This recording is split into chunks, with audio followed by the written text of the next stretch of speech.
Things are getting tense around here. The creaky floorboards, the thunder outside, the wolves howling outside the cabin door. The X Factor on the TV? Really? Well, that's a bit of a mood killer. Fortunately, we're not talking about that kind of tense. When it comes to English, tenses are what we use to show when something takes place. Past tense is what we use to talk about something that has happened. Present tense is what we use when we talk about something that's happening now. And future tense is what we use when we talk about something that's going to happen. You can tell the tense of a sentence by looking at the verb. For example, if the verb is watch, then I could say that I've watched television in the past, I'm watching television in the present, or I'm going to watch television in the future. Quite often, different letters get added to the verb in order to show the tense. For example, in order to make a lot of verbs show past tense, ed can be added to the end. This works for watched, as we've already seen, and also for opened, walked, jumped and closed, although you'll notice that you only need to add a d if the word already ends in an e. There are other rules that you can follow too. When you want to show present tense and the subject is a person, place or a thing, then you can pop an s on the end of the verb. For example, the barista makes the coffee.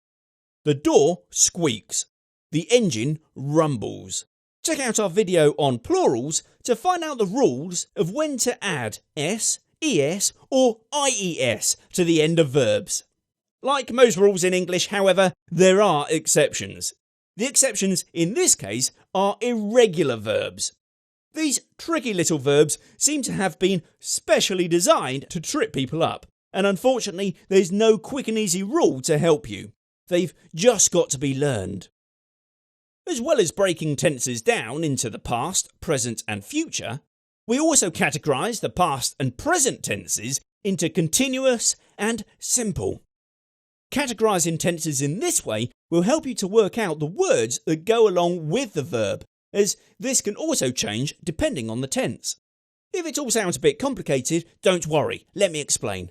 The simple past is used when you talk about an action that took place at a specific point in the past and has now finished. For example, Jane tripped over the cat. Peter cooked lasagna. And I stuffed my face. Are all examples of sentences that use the simple past.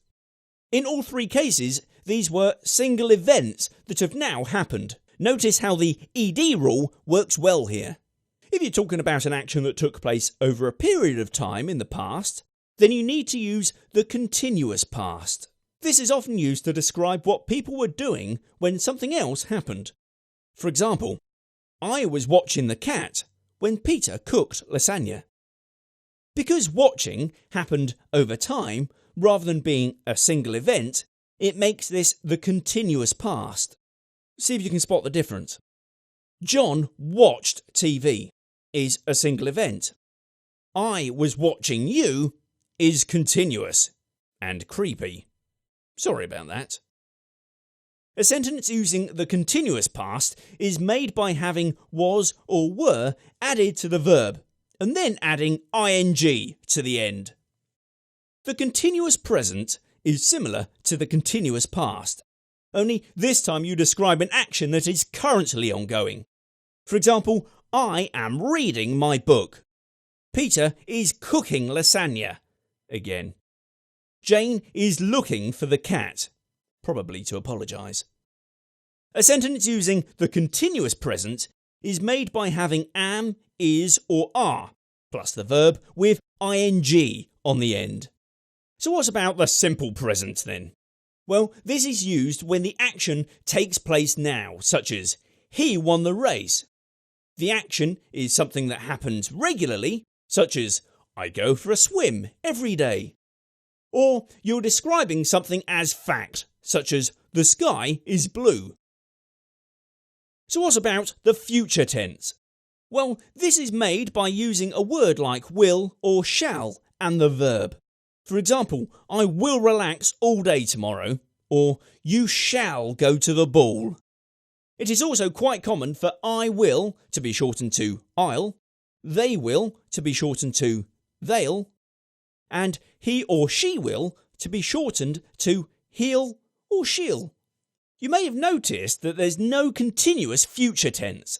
This is because you use the present continuous tense when talking about future events too, and it's useful when you discuss things that are going to happen in the near future. For example, Jane is taking the cat to the vet tomorrow. Notice how this is talking about something that hasn't happened yet, even though it's still using the present continuous tense. You can also talk about something in the future by using going to and the verb. For example, the cat is going to get his own back on Jane. Jane is going to have to watch her back. Revenge is going to be sweet. And so to recap, the tense tells you whether something has taken place in the past, is taking place in the present, or is going to take place in the future. The tense is usually identified by looking at the verb. When the verb has ed added to the end, it often means that this is the past tense, whereas having ing on the end of the verb often means that this is the present tense. The two main ways of talking about the past are known as the simple past and the continuous past. The two main ways of talking about the present are known as the simple present and the continuous present. Talking about things in the future can be done by using the future tense, the continuous present tense, or by using going to.